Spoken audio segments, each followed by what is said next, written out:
தேர்தல் முடியும் முதல் நாள் ஓட்டு போறது முதல் நாள் பேசுறாங்க. தேர்தலுக்கு பிறகு ஸ்டாலின் அவர்கள் போய் மோடி அமித்ஷா காலிலே விழுவார் அப்படின்னு 2 வாரத்துல இவர் போய் விழுகிறார்.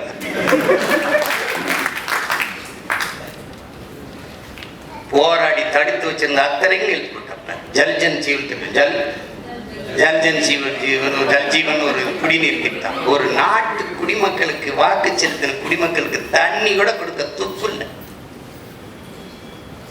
பொலிவியால பெக்கல்னு ஒரு நிறுவனம், பெரிய கதை, படமா போட்டு போட்டு காட்டினேன்.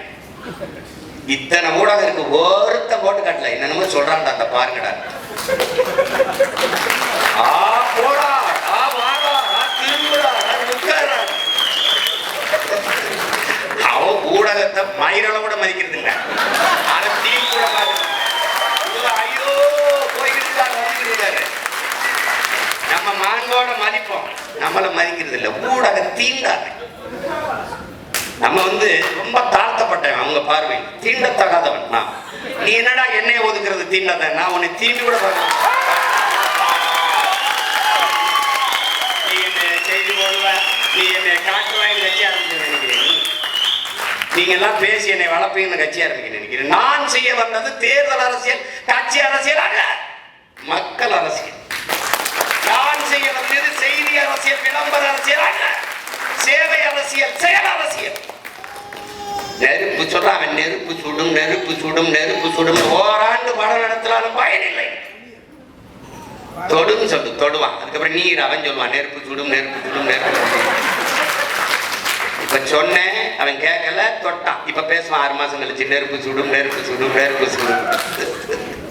நீ பாரு, ஒரே ஒரு தடவை திருச்சியில ஒரு வாரத்துல போராட்டம். செவிலியர்லாம் சிமான்னா வான்னு கீழே ஒருத்தன் போடுறான், வருவார் போடுறான். அண்ணே அண்ணே உங்க கண்ணீரை பார்த்து நீ போய் நின்றாத தாய் வீட்டு பேசாம நிம்மதியா வீட்டுல இருக்கு. வெரி சாரி, நான் வரல, நான் கோச்சுட்டேன்.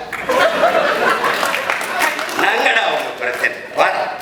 ஒரு அதை சொல்றாரு, அவர் அகாத சொல்றாரு, கற்பட்டே சீனால ஒரு முதலாளி என்கிட்ட 3000 ஆடு இருக்கு, மேய்க்கவரனுக்கு 1 லட்சம் சம்பளம்ட்டான்.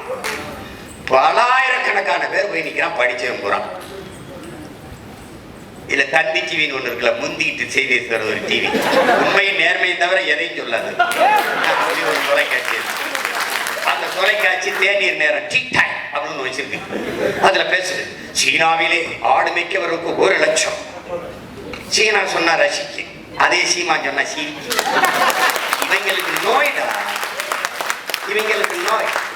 பிரதமர் எந்த ஊருக்கு போனாலும் தற்சார்பு பொருளாதாரம், தற்சார்பு பொருளாதாரம், தற்சார்பு பொருளாதாரம். Move forward organic farming. இத்தனை ஊடகம் இந்தியா முழுக்க ஓய்ந்த மூவ் ஃபார்வர்ட் ஆர்கானிக் ஃபார்மிங் ஒருத்தர் எடுத்து பாதிச்சிருக்கானா? இல்ல இல்ல, அவ அங்க போறான் இங்க போறான், அதை ஆரம்பிக்கிறார், குச்சியை ஒண்டிட்டார், கட்சி ஆரம்பிச்சுட்டார், இந்த நின்றுட்டார், அந்த போயிட்டார். ஒரு கூட்டம்டா. அங்க பேச பிரதமர் எதுக்குங்க தற்சார்பு இருக்கிறப்பல இந்த ஆர்கானிக் ஃபார்மிங்க்கு போகணும். அம்பானி இயற்கை எரிகாற்றுக்கு போறேன். ஏன் இயற்கை எரிகாற்றுக்கு போறேன்? இயற்கை எரிகாற்று எங்க இருந்து எடுப்பாரு? கேளு ஒரு விவாதத்துல, கேளு. ஏன்னா இங்க எரிகாற்றுக்கு கச்சா பொருள், மூலப்பொருள் பிரச்சனை இருக்கு, வார் வருது. இப்ப தற்சார்புக்கு வரணும். அம்பானி சொல்றாருல, நான் இயற்கை எரிகாற்றுக்கு போறேன். அதை நாங்கள் தமிழில் உயிர் வழிங்கிறோம், நீங்கள் பயோகேஸுங்கிறீங்க, நாங்கள் உயிர் வழிங்கிறோம். இயற்கை எரிகாற்று எங்கேருந்து எடுப்பா? எங்கேருந்து எடுப்பா? என் மாட்டு சாணி தாண்டா, அந்த நாத்தல் மாட்டு சாணி. அதை நான் சொன்னா வலிக்கிறேன், நான் சொன்னா வலிக்கிறேன். சரி, இந்திய அரசு கழுத வழக்கு 50 லட்சம் மானியம் கொடுக்குது, அதை ஒரு தடவை போடு. உனக்கு நோயிடா. என்னை எப்படா என்னை காரியம்? நான் மயிருங்கிறது கெட்ட வார்த்தைன்னு கற்பிச்ச வர்ற அப்பவே மயிர் உன்னை வளர்ந்துக்கணும்டா. நான் தலையில் இடிந்த மயிரினைய மாந்தர் நிலையில் இடிந்த கடை மயிர் நிப்பின் உயிர் வாழா கவரிமா அன்னார் உயிர் நிப்பர் மானம் என்பது என்னுடைய வேதம் பாட்டு. மயிர் அவளை கெட்ட வார்த்தை நம்ம மயத்துக்கு தலையில் சரைச்சிட்டு போ, ஒட்டுனா போண்டியது என்ன மயத்துக்கு விற்க மாட்டா, போய் நடுற 3 லட்சம் 4 லட்சம்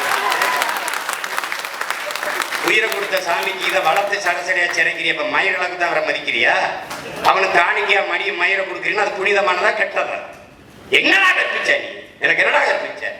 மயிர் கெட்டது. அப்ப மயிரை வெட்டி அழகுபடுத்துகிறான் தாழ்த்தப்பட்டவன் நீ கற்பிச்ச. உன்னை தொலைக்காம போக மாட்டேன். கால் செருப்பு இல்லாம நடக்க முடியல, தச்சு தரவே இழிந்தான். நீ இப்படி நோயாக்கினாடா. இன்னைக்கு அடிப்பொருள் படிப்பொருள் விடு. ஆடு மாடு வளமைக்க தலாய்க்கு, பன்னி மேய்க்க தலாய்க்கு, கழுது மேய்க்க தலாய்க்கு, பட பைத்தியத்தர. என் தம்பி லியோடா மரபு வழி வீடு கட்டுறவன்டா. காரைக்குடியில எங்க வீடு செட்டிநாடு வீடு மாதிரி. என் தம்பி லியோ தர்மபுரியில் ஒருத்தர் வீடு கட்டுறான்டா. படையாச்சிடா 2 கோடிக்கு கட்டுறான்டா வீடு.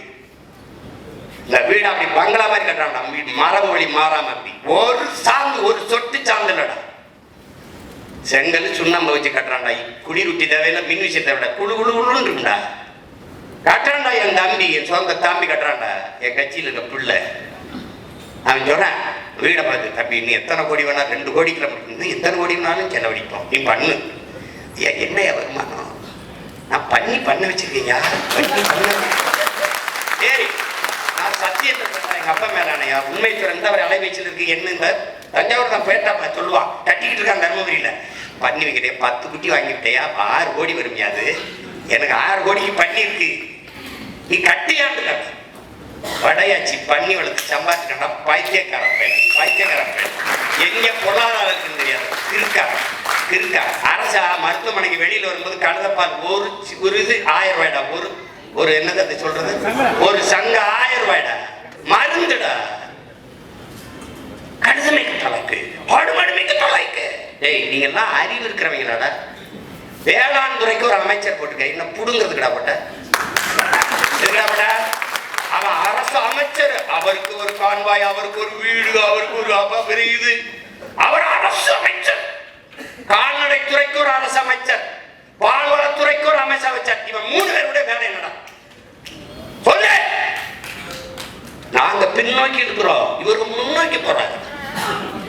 பால்வளத்துறை அமைச்சருக்கு வேலை என்ன? பால் இருக்குடா, வளம் எங்கடா? கால்நடையே இல்லை. எதுக்குடா கால்நடைத்துறைக்கு தங்க கர்மாந்தரத்துறை அமைச்சர் போட்டு கேட்டீங்க? எதுக்கு போட்டா? வேளாண் பல்கலைக்கழகம், வேளாண் கல்லூரி, வேளாண் துறைக்கு அமைச்சர். அப்ப அவனுக்கு எங்கடா வேலை கொடுப்ப? வேளாண்மை அரசு பணி ஆக்கினாதான்டா அவனுக்கு வேலை கிடைக்கும். இப்ப வேளாண் துறை அமைச்சருக்கு வேலை என்ன? கால்நடைத்துறை அமைச்சருக்கு வேலை என்ன? அதான் எப்படிப்பட்ட அறிவாளிகள்கிட்ட சிக்கிட்டோம் பத்தியில. அவன் தம்பி ஒருத்தருக்கான் பார்த்திபன். அவன் போக்குவரத்து துறைக்கு அமைச்சரா போட்டிருக்காப்ல. அவன் அங்க ஒரு மாவட்ட ரசிகர் மன்ற தலைவர். வால்வோ பஸ் உரிமையாளர்கிட்ட போய்கிட்டு, நீ தாண்டா ஓட்டுற, அந்த வால்வோ பஸ் கவர்மெண்ட் தான் ஓட்டுறது. அது நீ தம்பி சாப்பிட்டு இருக்க, நான் பச்சோடு இருக்கேன். அது இல்லையே அவர் சொல்றதுக்கு. இது இல்லையே பதில். அது முன்பதிவு செஞ்சவங்க எல்லாம் விட்டுட்டு காத்திருந்தவங்களை ஏற்றி விட்டேன். எப்படி இருக்கு?